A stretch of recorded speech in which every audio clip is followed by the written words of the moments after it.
Olá, retornamos então, né? Hoje é dia 3 de maio, retornamos à nossa aula. Hoje o nosso assunto é a respeito de fraude. Antes de irmos para o intervalo, a gente tinha falado sobre a distinção ali, né? Começamos a falar sobre fraudador acidental, depois fraudador predador e dando continuidade, né? Esse slide a gente já tinha comentado, que a questão da racionalização e da pressão do triângulo da fraude, né, ela cede lugar ali, quando a gente está falando do fraudador predador, para arrogância, aumento criminosa, capacidade técnica e frieza.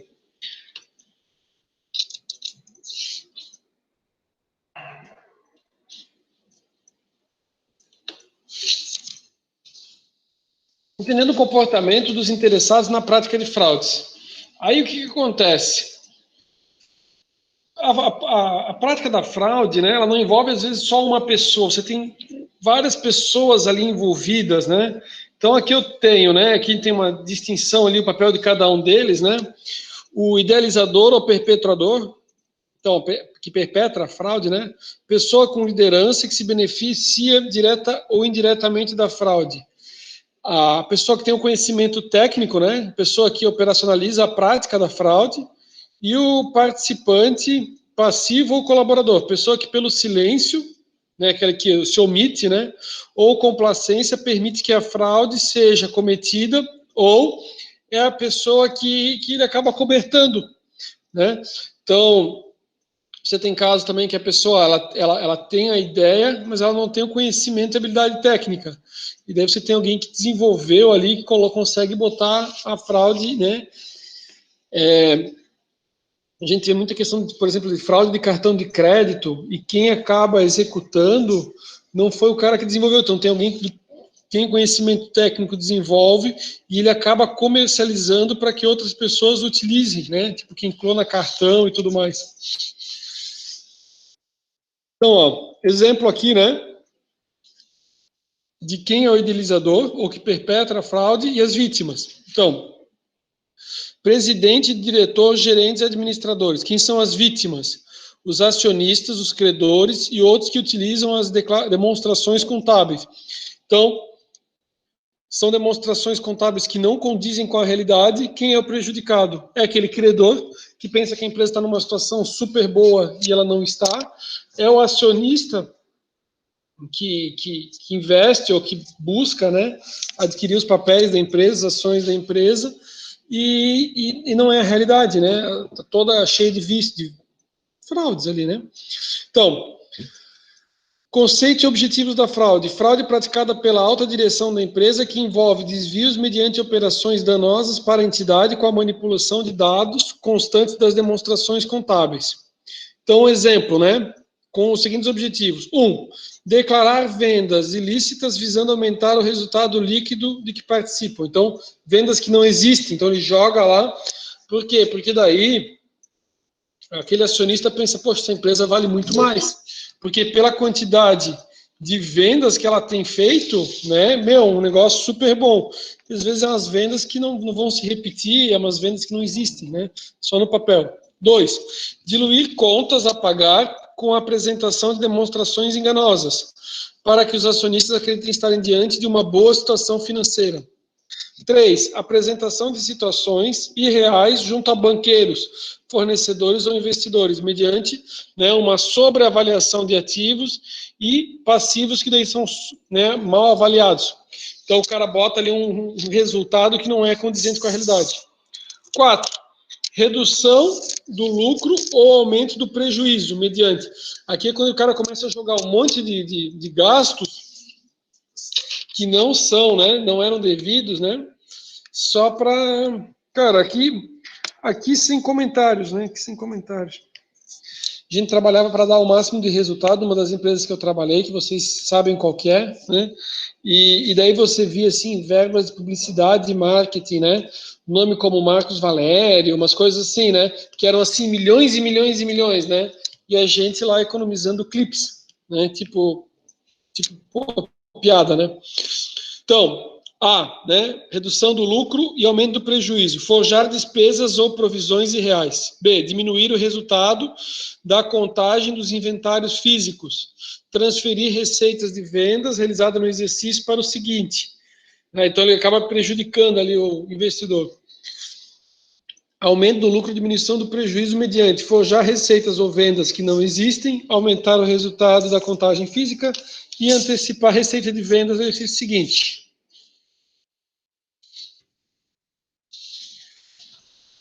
Fraudes, né, feitas por empregados contra a vítima empregador. Esta fraude pode ser classificada em direta ou indireta. Será direta nos casos de furto de dinheiro, mercadorias, ferramentas, falsificação de somas ou saldos em fichas e livros.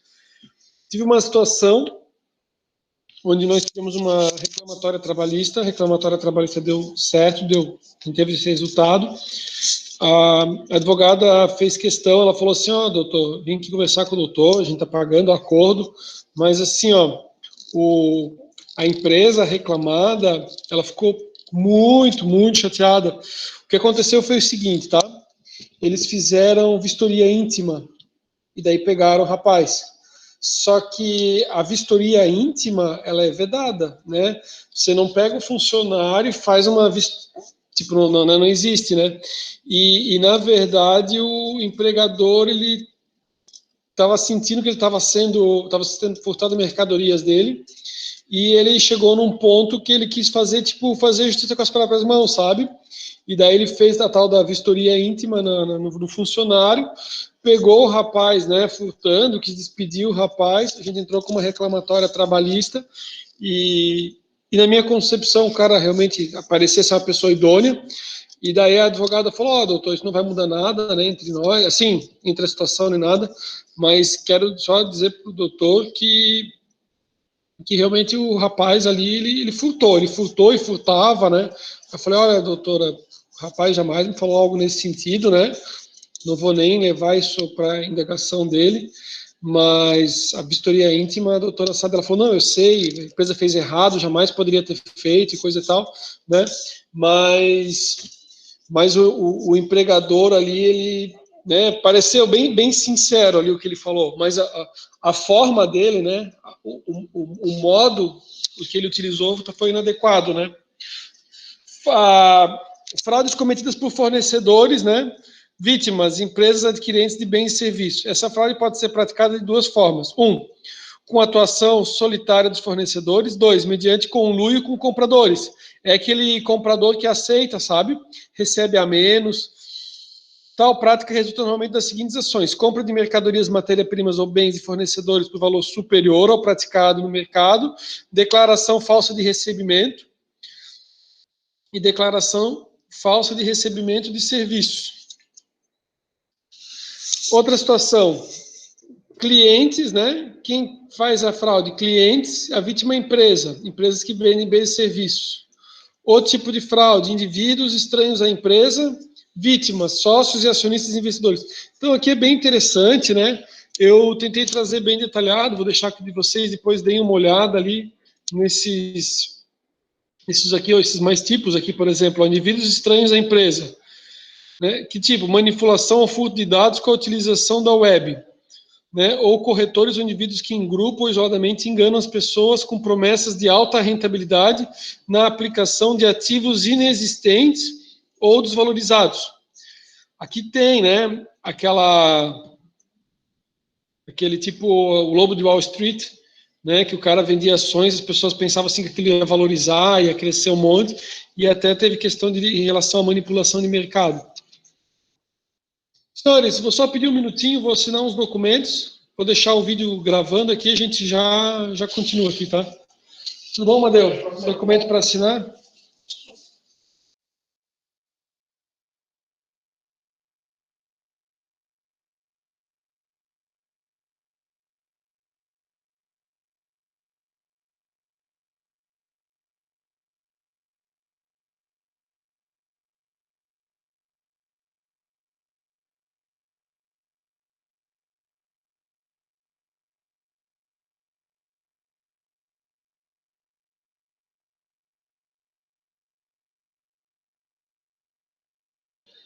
Voltando, pessoal. Então, Os tipos de fraude, né? Fraude contábil, utilização proposital de práticas contábeis inadequadas, ou omissão de informações com o objetivo, claro, de mascarar as demonstrações financeiras. Então, aqui, acredito que talvez vocês já devem ter escutado até de outros professores, né, da área contábil comentado com vocês, situação de supervalorizar ativos, omitir passivos ou resultados. Aqui tem aquele caso da Enron, né, que talvez, não me lembro quem é que era, tinha alguma professora, não sei se era a professora Juliana, a professora Tânia, mas tinha alguém que também comentava do caso da Enron, ou era o professor Anderson, não sei agora dizer. Fraude operacional, manipulação de dados e informações nos documentos e relatórios e controles internos, seja da área administrativa, seja de compras, vendas e produção, né, cujo objetivo é de esconder desvios. Seguindo. Fiscal, sonegação da empresa por omissão de receitas, né, com o objetivo de não pagar impostos, e as financeiras, né, que é o desvio direto de recursos. Então, assim, exemplo, estelionato com participação de falsários, fraude a seguros, cupons de dividendos de ações em custódia, aluguel de contas bancárias, aluguéis de cartões de planos de saúde. Aqui é questão de fraude, de golpe, né? O que eu já vi aqui? Cara, aqui eu já vi muita coisa. Tem um caso de empresário aí que diziam que nunca viu um empresário tão azarado, que cada vez as cargas dele eram roubadas, ele recebia de seguro. Tem um caso de um empresário da região que também nunca vi tanta empresa dele pegar fogo. O cara pegava, tipo, já 3 vezes pegou, nem sei como é que a seguradora fazia o seguro dele, né? Mas ele teve 3 vezes a situação ali que pegou fogo, né? Então, assim, ou realmente, né? O cara recebeu o seguro, então talvez ele não fez nada de errado, mas alguma coisa devia ser, né? Ou o funcionário detestava ele e botava fogo na empresa. Era geralmente um caso tipo de curto-circuito, aquelas coisas assim, fiação antiga, né? E daí acontecia isso. Fraudes contábeis. Aqui a gente tem alguns exemplos, né, de fraudes. Então, assim, Banco Nacional, daí quem que era a empresa de auditoria, né, KPMG, contas fantasmas. No econômico, Ernst Young, contas no exterior não auditadas. Banco Noroeste, auditoria pela Price, contas no exterior não auditadas. A Enron, que nós falamos, né, a empresa era Arthur Andersen, né, sociedade de propósito específico, tinha os SPS. Eles jogavam, né, toda a ideia de contabilidade criativa, vem legislação, tudo sobre isso. WorldCom, eu acho que é o World, acho que tem um L ali, né, faltou. Despesas com ativos, se eu não me engano. Xerox, impróprias. E a Parmalat, né, que trouxe saldos, trazia, né, saldos bancários ali, que não existiam, na verdade, né? Mas como se estivesse ali com saldos maiores. E daí tem algumas situações aqui que eu trouxe para vocês, de curiosidade, né? Carrefour, perdas de 1,23 bilhão, descontar das despesas, bonificações negociadas com a indústria na compra de produtos, mas nem sempre os descontos se materializavam, e o balanço registra como despesa um valor inferior ao que eles efetivamente pagaram, né? Também gastos com ações judiciais também. Banco Pan-Americano, né, ativos vendidos, a auditoria era Deloitte. Olympus, né, 2011, Arthur Andersen. Aí tem vários aqui, né, o esquema Tobashi eu não me lembro mais o que é. Davi, que é um cara que sabe das coisas, se você me lembrar, deixa eu até jogar aqui no Google aqui. Não me lembro mais. O que, professor? O que é o esquema Tobashi? Isso não vou saber te dizer, eu acho que é isso. Isso eu vou pular. Vou pedir ajuda para os Vou universitários. jogar. Tá, não tem problema, fica tranquilo. Sim, caiu minha internet. Como é que caiu a internet? Eu tô com vocês. Ó, eu tinha jogado para cá, ó. Esquema Tobashi.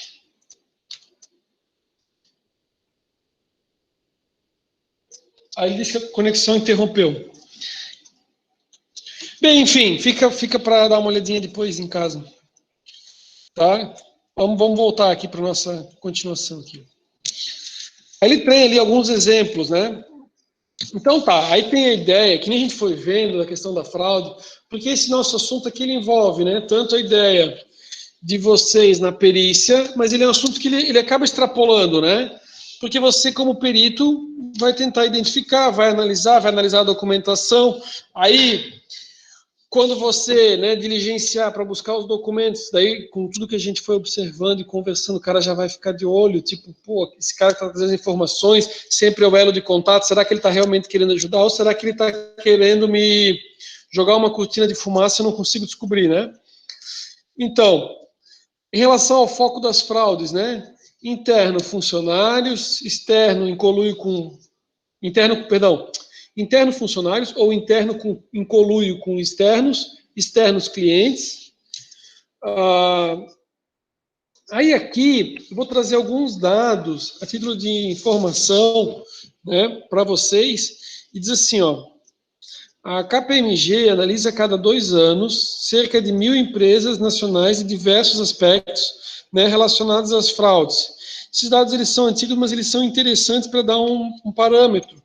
Por isso que eu trouxe. Então, assim, ó, vou passar de uma forma sucinta, ninguém faz. Né, o objetivo não é ninguém decorar isso aqui, mas é só para vou passar de uma forma mais rápido. E depois ele vai trazer, né, tipo um passo a passo, uns cuidados. Mas aqui, ó, empresa como vítima de fraude, 70%, ó, nos últimos 2 anos, 1.000 empresas, ó, a KPMG, né, analisa a cada 2 anos cerca de 1.000 empresas. Esses dados já são um pouco mais antigos, né, mas enfim, mas é legal para ter como parâmetro, não tem esse dado 2020, né. A empresa como vítima de fraude, 70% sim, tá? Praticamente 70% dos 2 anos. Tendências de fraudes, crescente em 2004, crescente 50% em 2009. Causas prováveis, o que eles colocaram? Perda de valores sociais e morais, lá em 2009. Insuficiência dos sistemas de controle. Lembra a ideia da oportunidade? Por isso que a gente fez toda a contextualização. Então, assim, ó, se tivesse mais controles, né? Impunidade, 53%. Alteração na organização da empresa, 16%. Então, assim, ó, os maiores causas, né, se a gente for observar, impunidade, insuficiência de sistemas de controle e perda de valores sociais e morais, né? Que é o que acontece no outro também, e no 2004 ele ainda fala sobre problemas econômicos. Perfil do fraudador, sexo masculino, 83%. Idade, aí tem idade, a idade é entre 26 e 40 anos, né? Uma grande maioria, ó.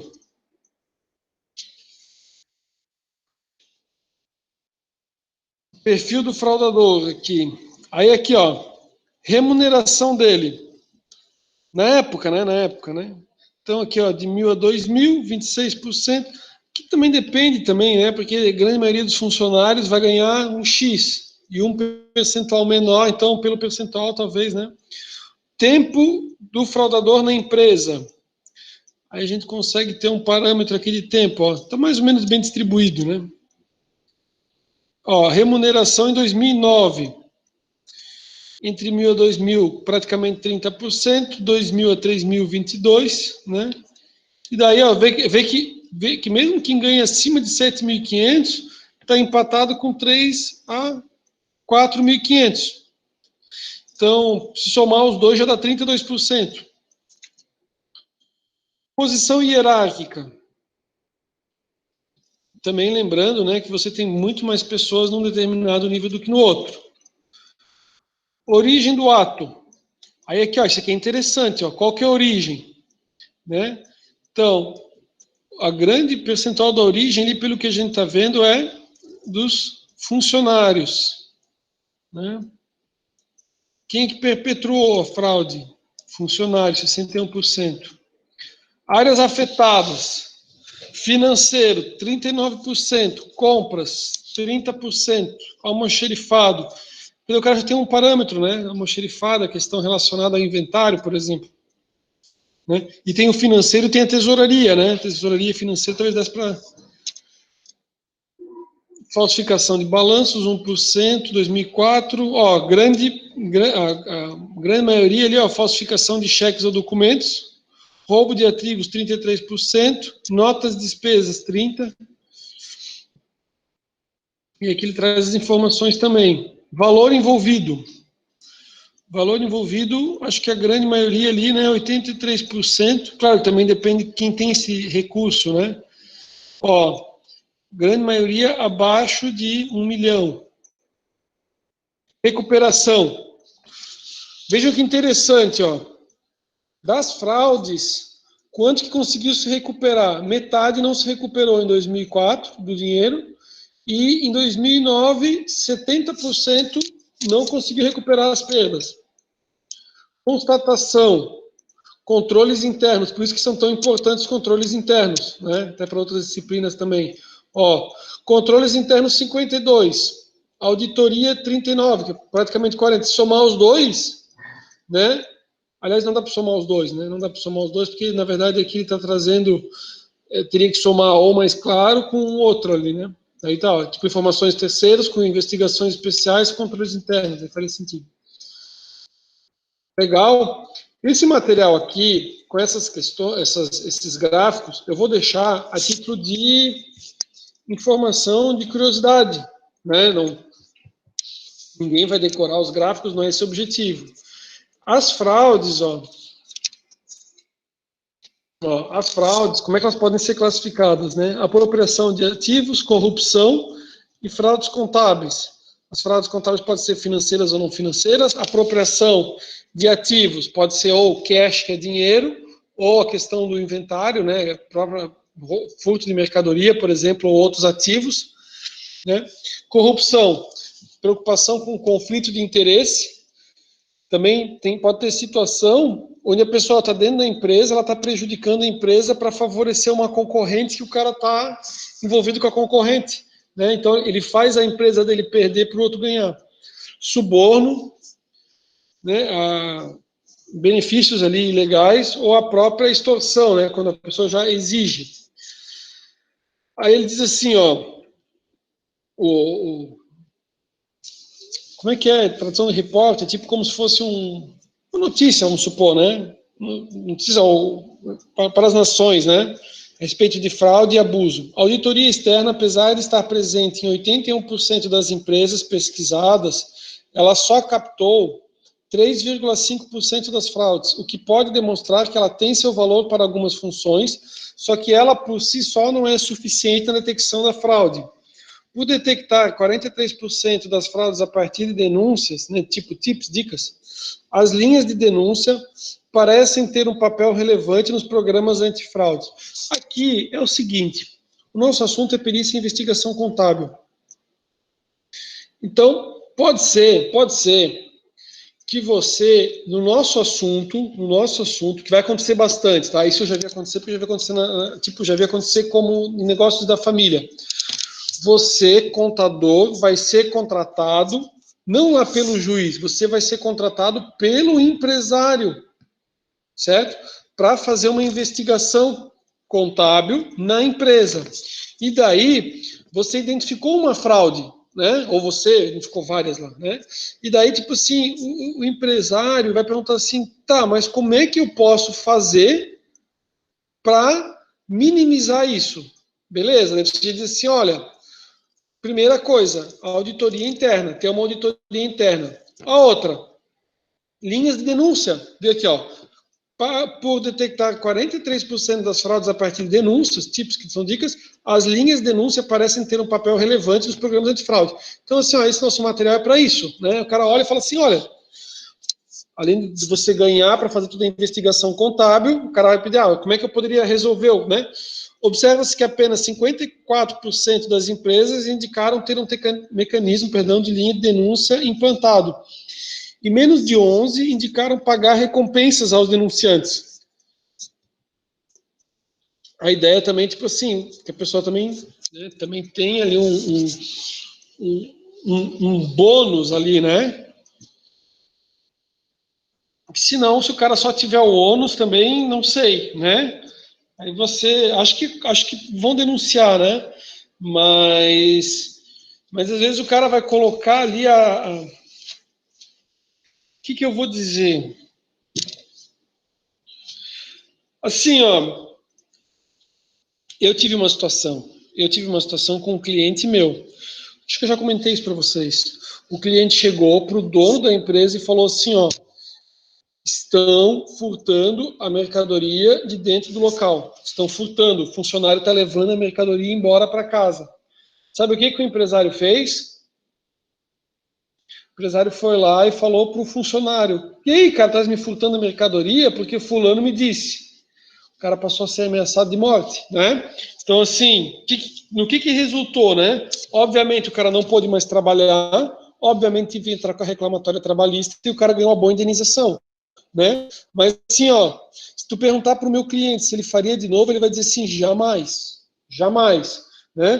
Porque a pessoa com 3 filhos ser ameaçada de morte por um porra louca, desculpa dizer, né? Que o empregador contratou e o cara meio mau caráter, né? Então, assim, o cara quis fazer o bem, o cara é um cara honesto, né? O próprio empregador falou, pô, era um cara super bom, honesto, só que ele não conseguiu ter um bom relacionamento. Como assim, Rafael, não conseguiu ter um bom relacionamento? É que ele não ficou quieto, vendo os outros roubar e fica quieto. Então ele falou que o dono da empresa estava sendo furtado, estava levando a mercadoria. O empregador expôs quem que era a pessoa, deu maior rebuliço. E o meu cliente, né, ainda bem que ganhou a indenização, né, mas passou a ser ameaçado de morte, né?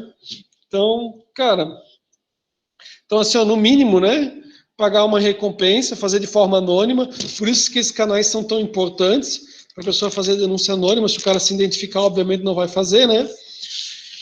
E daí diz ali, ó, essas taxas indicam que muitas organizações têm a oportunidade de melhorar a promoção de denúncias que possam ajudar a descobrir condutas fraudulentas. Aí aqui, ó, né, a média de perda através do método de detecção, né? Então ali, ó, quanto que foi o valor das perdas ali, ó? 1.338.000, né? E aí tem ali, ó, auditoria externa, confissão, por acidente, dicas, né? Tô lendo aqui os nomes aqui, ó. Reconciliação contábil, né? Questão do gerenciamento, uma revisão, e assim vai. Aqui é método de ocultação, né? 2016, alguns métodos aqui, ó, de ocultação, né? De valores ou de receita, então aqui, ó, diz ali, ó, percentual ali, né? Ó, documentos fraudulentos físicos criados, documentos físicos alterados, transações no sistema de contabilidade alteradas e os percentuais de cada um. Aí, que é bem interessante, a gente já está, acho que a gente já está chegando mais no finalzinho. Os gráficos era só para ter um norte. Então, assim, ó, alguns sinais de alerta, né? Red flags é uma bandeira vermelha. Então, assim, alguns sinais de alerta para a empresa ou para a organização, né? Então, sinal de alerta de situação, não segregar funções, não segregação de função, descontentamento, normas incompletas, né? Tudo isso são bandeiras vermelhas que pode, né? Lembra do triângulo, né? Da fraude ou do diamante, né? Falta de treinamento, falta de fiscalização, impunidade. Bandeiras vermelhas de comportamento, recusa ou não busca de promoções. Isso aqui é aquele funcionário assim, ó, que ele tá ganhando um X, você não consegue entender por que ele não quer crescer e o cara tá lá, tipo, sei lá, trabalha no departamento de compras. Aí ele podia subir para um outro carro, e o cara fala, não, aqui no departamento de compras, né? Teve uma pessoa conhecida, uma vez falou para mim, ele falou assim, Rafael, todo departamento de compras ganha comissão. Sim, meu Deus, mas tipo, né? Eu era bem novinho, né? Na ingenuidade, né? Eu não entendia, nunca passou pela minha cabeça, né? E ele me trouxe assim, tipo, como se fosse algo. Lembra que a gente falou que o fraudador não necessariamente ele entende que ele é um fraudador, ele entende que é uma pessoa. Então, assim, na cabeça da pessoa que me disse, ele disse assim, não, ó, é normal a empresa pagar mais para eu, que sou gestor de compras, ganhar uma comissão melhor. Ganhar uma comissão sobre algo que não faz parte da minha remuneração a princípio. Né? O cara foi contratado para ser comprador para fazer melhor negócio para a empresa. E ele fazia o negócio que melhor remunerava ele com comissão. Né? Tipo assim, ele como comprador, né, para a construtora. Reluta em fornecer registros e informações de sua área. dá muita atenção a alguns funcionários e mantém outros à distância. Né? Então, assim, é um sinal que talvez alguém faz parte da patotinha dele, o outro pode não fazer, né? É sinais, não significa que é, né? É estressado, vive sob pressão e parece infeliz e desmotivado no trabalho. Recusa em tirar férias. Por quê? Porque se ele tirar férias e alguém vier de fora, capaz de pegar o que está acontecendo, né? Modo de vida incompatível. Então, o cara, muito dinheiro para uma remuneração que não estranha. Irritação, nervosismo a pergunta, não pode perguntar nada, o cara já fica doido, né? Arredio a proximidade, excesso de interesse ou dissimulação. Aí aqui a bandeiras do comportamento com os gráficos. Todos eles têm os gráficos ali para a gente conseguir entender bem. Depois eu vou deixar para vocês verem com mais calma, sozinhos. Sigilo excessivo sobre uma função, suas operações e seus resultados financeiros. Algumas práticas dentro de uma função não parecem muito éticas, podendo mesmo ser consideradas ilegais. Há uma grande pressão sobre os funcionários para atender às altas expectativas dos analistas. Os aumentos do lucro não se refletem no fluxo de caixa. Tipo, alguma coisa não fecha, sabe?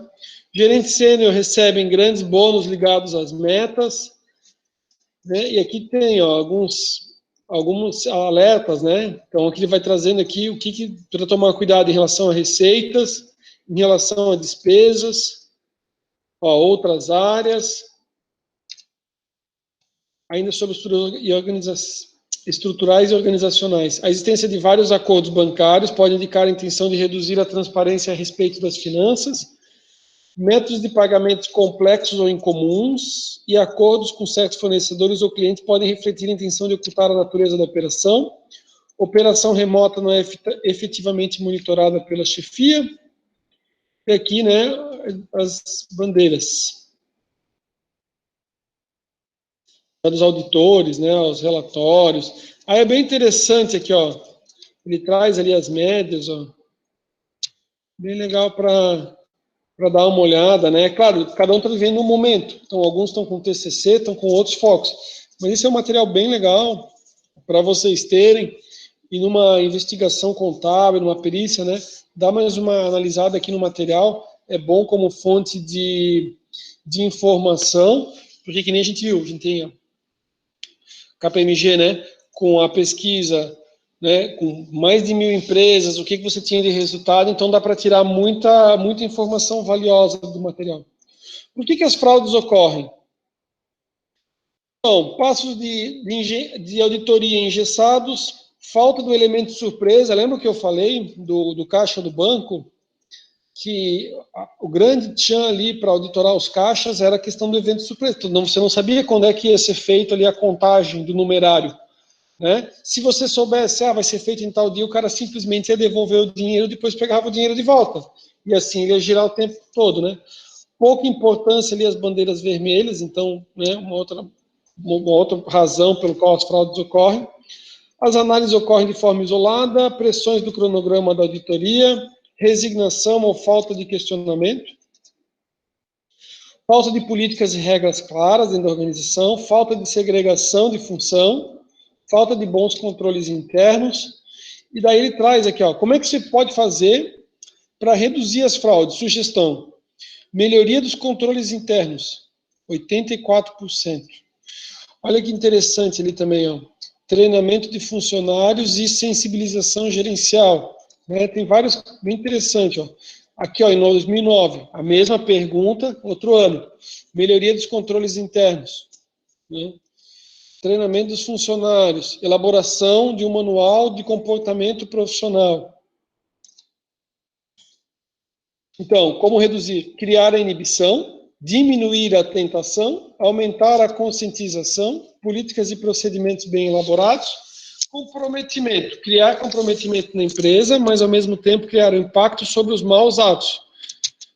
Né?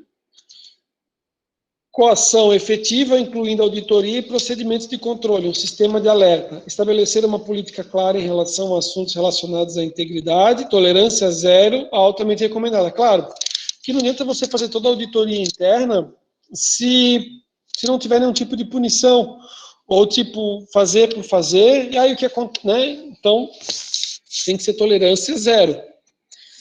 Criar normas como código de ética, código de conduta. E pré-seleção dos candidatos, né, fazer uma análise ali do histórico deles, antes deles entrarem para dentro da empresa. Verificação de antecedentes 2004. As empresas, o que elas disseram? Novos funcionários do alto escalão, 51%. Né, 30% gente que não realizava. Novos prestadores de serviço, 45%.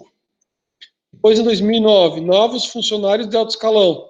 Vê que os níveis mais altos, né, é observado. Ó. Aí lá, ó, histórico profissional, 72%. Antecedentes criminais, 7 em 10, praticamente. Né, ou 6 em 10, 62 é 6 em 10. Como reduzir as fraudes internamente? Filtragem periódica dos funcionários, conduzir inventários físicos com frequência, separar funções contábeis, segregação das funções, que foi falado bastante aqui no nosso material, controlar pessoal que assina cheques ou que faz as transações eletrônicas, né? Controlar o caixa pequeno, controlar os cartões de crédito da empresa, documentar todos os relatórios de despesas. Aí aqui, né, a questão de prevenção e detecção da fraude interna. Aí aqui, ó, 5 habilidades para poder detectar uma fraude interna. Eficácia, flexibilidade, ingênuo, né, e rigor, né, curiosidade, rigor. E aqui, ó, aqui, na verdade, não aponta novas ideias de valor. Então, aqui é a questão da criatividade.